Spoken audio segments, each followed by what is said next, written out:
ಪಾಕಿಸ್ತಾನ ಭಾರತದ ಮೇಲೆ ದಾಳಿ ಮಾಡುವಂತ ಪ್ರಯತ್ನವನ್ನ ಮತ್ತೆ ಮುಂದುವರಿಸಿದೆ. ಆದರೆ ಆ ಪ್ರಯತ್ನವನ್ನ ಭಾರತದ ಸೇನೆ ವಿಫಲಗೊಳಿಸಿದೆ. ಜಮ್ಮು ವಿಮಾನ ನಿಲ್ದಾಣದ ಬಳಿ ಪಾಕಿಸ್ತಾನ ಡ್ರೋನ್ ದಾಳಿಯ ಪ್ರಯತ್ನವನ್ನು ಮಾಡಿದೆ. ಸೇನಾ ನೆಲೆಯನ್ನ ಟಾರ್ಗೆಟ್ ಮಾಡಿ ದಾಳಿ ಮಾಡಿದೆ. ಆದರೆ ಪಾಕಿಸ್ತಾನದ ಡ್ರೋನ್ ಅನ್ನ ಭಾರತದ ಸೇನೆ ಹೊಡೆದುರುಳಿಸಿದೆ. 3 ಕಡೆ ಡ್ರೋನ್ ದಾಳಿಯ ಪ್ರಯತ್ನ ಆಗಿದೆ. ಇದರ ಬೆನ್ನಿಗೆ ಜಮ್ಮುವಿನಾದ್ಯಂತ ವಾಯುದಾಳಿಯ ಸೈರನ್ ಮೊಳಗಿದೆ. ಚನಿ ಹಿಮತ್, ಆರ್ಎಸ್ಪುರ, ಜಮ್ಮು ಈ 3 ಲೊಕೇಶನ್ ಅಲ್ಲಿ ಡ್ರೋನ್ ದಾಳಿ ಮಾಡುವಂತ ಪ್ರಯತ್ನವನ್ನ ಪಾಕಿಸ್ತಾನ ಮಾಡಿದೆ. ನಿನ್ನೆಯಿಂದಲೂ ಕೂಡ ಈ ಪ್ರಯತ್ನವನ್ನ ಮಾಡ್ತಾನೆ ಇದೆ ಪಾಕಿಸ್ತಾನ. ಬಟ್ ಅದರ ಪ್ರಯತ್ನ ವಿಫಲ ಆಗ್ತಾನೆ ಇದೆ. ನೋಡ್ತಾ ಇದ್ರಿ, ಅದಕ್ಕೆ ಸಂಬಂಧಿಸಿದಂತ ದೃಶ್ಯಗಳಿವು. ಡ್ರೋನ್ ಅನ್ನು ಬಳಸಿ ನಾವು ಯಾವ ರೀತಿ ಲಾಹೋರ್ ಮೇಲೆ ಅಟ್ಯಾಕ್ ಮಾಡಿದ್ವೋ ಅದೇ ರೀತಿ ಜಮ್ಮು ಮೇಲೆ ಅಟ್ಯಾಕ್ ಮಾಡುವಂತ ಪ್ರಯತ್ನವನ್ನ ಪಾಕಿಸ್ತಾನ ಮಾಡಿದೆ. 15 ಕಡೆ ಫ್ರಂಟ್ ಲೈನ್ ಏರ್ಬೇಸ್ನ ಮೇಲೆ, ಭಾರತದ ಫ್ರಂಟ್ ಲೈನ್ ಏರ್ಬೇಸ್ಗಳಿರುವಂಥ ಜಾಗವನ್ನು ಹುಡುಕಿ 15 ಕಡೆ ದಾಳಿ ಮಾಡಿತ್ತು ಪಾಕಿಸ್ತಾನ ನಿನ್ನೆಯಿಂದ. ಈಗ ಮತ್ತೊಂದು ದಾಳಿಯ ಪ್ರಯತ್ನ ಆಗಿದೆ. ಡ್ರೋನ್ ಅನ್ನು ಬಳಸಿ ದಾಳಿ ಮಾಡುವಂಥ ಪ್ರಯತ್ನ ಆಗಿದೆ.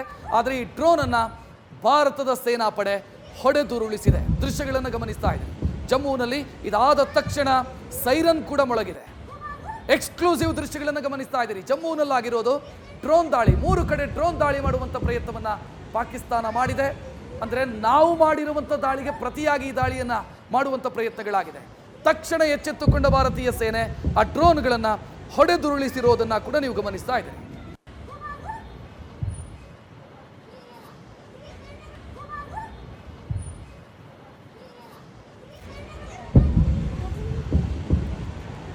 ನಿನ್ನೆಯಿಂದಲೂ ಕೂಡ ಪಾಕಿಸ್ತಾನ ಈ ಪ್ರಯತ್ನದಲ್ಲಿದೆ, ವಿಫಲ ಆಗ್ತಾನೆ ಇದೆ, ಪದೇ ಪದೇ ವಿಫಲ ಆಗ್ತಾನೆ ಇದೆ. ನಿನ್ನೆ ಜಮ್ಮುವಿನ ಅಥವಾ ಕಾಶ್ಮೀರದ ಅವಂತಿಪುರ್ನಿಂದ ಭುಜ್ವರೆಗೆ ಇರುವಂಥ ನಮ್ಮ ಫ್ರಂಟ್ ಲೈನ್ ಏರ್ ಬೇಸ್ಗಳನ್ನು ಟಾರ್ಗೆಟ್ ಮಾಡಲಾಗಿತ್ತು. ಈಗ ಆ ದಾಳಿ ಮತ್ತೆ ಮುಂದುವರೆದಿದೆ. 3 ಡ್ರೋನ್ಗಳನ್ನು ಹೊಡೆದುರುಳಿಸಲಾಗಿದೆ.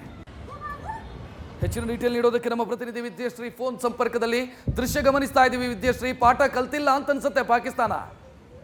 ಖಂಡಿತವಾಗ್ಲೂ ರಕ್ಷತ್, ಇವತ್ತು ಬೆಳಗ್ಗೆ ಭಾರತ ಏನು ಡ್ರೋನ್ ಮೂಲಕ ದಾಳಿಯನ್ನ ಮಾಡ್ತು ಪಾಕಿಸ್ತಾನದ ಮೇಲೆ, ಪಾಕಿಸ್ತಾನದ ಸೇನಾ ನೆಲೆಗಳನ್ನ ಟಾರ್ಗೆಟ್ ಮಾಡಿ ಅವರ ಏರ್ ಡಿಫೆನ್ಸ್ ಸಿಸ್ಟಮ್ ಗಳನ್ನ, ಅವರ ರೆಡಾರ್ ಗಳನ್ನ ಟಾರ್ಗೆಟ್ ಮಾಡಿ ಈಗ ಪಾಕಿಸ್ತಾನ ಪ್ರತಿ ದಾಳಿಯನ್ನ ಮಾಡಿದೆ. ಜಮ್ಮು ಕಾಶ್ಮೀರದ ಒಟ್ಟು 6 ಕಡೆಗಳಲ್ಲಿ ಸ್ಫೋಟದ ಸದ್ದು ಕೇಳಿಸಿದೆ ಅನ್ನುವಂತಹ ಮಾಹಿತಿ, ಪ್ರಾಥಮಿಕ ಮಾಹಿತಿ ಲಭ್ಯವಾಗ್ತಾ ಇದೆ. 3 ಕಡೆ ಅವರ 3 ಡ್ರೋನ್ಗಳನ್ನ ಹೊಡೆದುರುಳಿಸುವಂತಹ ಕೆಲಸವನ್ನ ನಮ್ಮ ಏರ್ ಡಿಫೆನ್ಸ್ ಸಿಸ್ಟಮ್ ಮಾಡಿದೆ ಅನ್ನುವಂತಹ ಅಪ್ಡೇಟ್ ಕೂಡ ಲಭ್ಯವಾಗ್ತಾ ಇದೆ.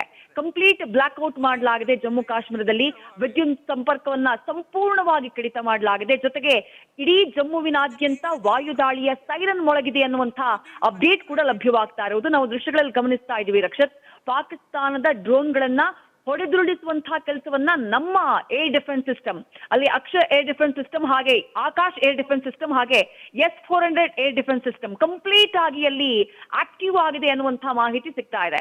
ವಿಮಾನ ನಿಲ್ದಾಣವನ್ನ ಟಾರ್ಗೆಟ್ ಮಾಡಿದ್ದು, ಅದರ ಜೊತೆಗೆ ಅಲ್ಲಿರುವಂತಹ ಸೇನಾ ನೆಲೆಯನ್ನ ಟಾರ್ಗೆಟ್ ಮಾಡಲಾಗಿದೆ ಅನ್ನುವಂತಹ ಮಾಹಿತಿ ಲಭ್ಯವಾಗ್ತಾ ಇರೋದು. ಒಟ್ಟು 6 ಕಡೆಗಳಲ್ಲಿ ಸ್ಫೋಟದ ಸದ್ದು ಕೇಳಿಸಿದೆ. ಒಂದು ವರದಿಯ ಪ್ರಕಾರ ಪಾಕ್ನ F-16 ಅದು ಸರ್ಗೋದಾದಿಂದ ಏನ್ ಟೇಕ್ ಆಫ್ ಆಗಿತ್ತು ಅದನ್ನ ಕೂಡ ಸ್ಟ್ರಕ್ ಡೌನ್ ಮಾಡಿದೆ ಭಾರತದ ಏರ್ ಡಿಫೆನ್ಸ್ ಸಿಸ್ಟಮ್ ಅನ್ನುವಂತಹ ಮಾಹಿತಿ ಇದೆ. ಎಕ್ಸಾಕ್ಟ್ ಇನ್ಫಾರ್ಮೇಶನ್ ಇನ್ನಷ್ಟೇ ಲಭ್ಯವಾಗಬೇಕು. ಸದ್ಯಕ್ಕೆ ಲಭ್ಯವಾಗ್ತಾ ಇರುವಂತಹ ಪ್ರಾಥಮಿಕ ಮಾಹಿತಿಯ ಪ್ರಕಾರ ಜಮ್ಮು ಕಾಶ್ಮೀರದಾದ್ಯಂತ ಈಗ ಬ್ಲಾಕ್ಔಟ್ ಮಾಡಲಾಗಿದೆ. ಅಂದ್ರೆ ಕಂಪ್ಲೀಟ್ ವಿದ್ಯುತ್ ಸಂಪರ್ಕ ಅಲ್ಲಿ ಕಡಿತ ಆಗಿದೆ. ವಾಯು ದಾಳಿಯ ಸೈರನ್ನ ಮೊಳಗಿಸಲಾಗಿದೆ. ಒಂದಿಷ್ಟು ವಿಡಿಯೋಗಳು ಲಭ್ಯವಾಗ್ತಾ ಇದ್ದಾವೆ. ಭಾರತ ಪಾಕಿಸ್ತಾನದ ಈ ಡ್ರೋನ್ ದಾಳಿ ಏನಿದೆ, ಅನ್ಆರ್ಮ್ಡ್ ವೆಹಿಕಲ್ಸ್ ಡ್ರೋನ್ ಗಳನ್ನ ಏನು ಜಮ್ಮು ಕಾಶ್ಮೀರದ ಮೇಲೆ ಅಟ್ಯಾಕ್ ಮಾಡೋದಕ್ಕೆ ಎಕ್ಸ್ಪ್ಲೋಸಿವ್ ಗಳ ಜೊತೆ ಅದು ಕಳುಹಿಸಿದೆ, ಅದನ್ನ ಆಗಸದಲ್ಲೇ ಸ್ಟ್ರಕ್ ಡೌನ್ ಮಾಡುವಂತಹ ಕೆಲಸವನ್ನ ಭಾರತದ ಏರ್ ಡಿಫೆನ್ಸ್ ಸಿಸ್ಟಮ್ ಮಾಡಿದೆ ಅನ್ನೋದು ಪ್ರಾಥಮಿಕವಾಗಿ ಸಿಗ್ತಾ ಇರುವಂತಹ ಮಾಹಿತಿ. ರಕ್ಷತ್, ಥ್ಯಾಂಕ್ ಯು ವಿಜಯಶ್ರೀ ಮಾಹಿತಿಗೆ. ನ್ಯೂಸ್ ಫಸ್ಟ್, ನಿರ್ಭೀತಿಯಿಂದ ನಿಮ್ಮ ಪರವಾಗಿ.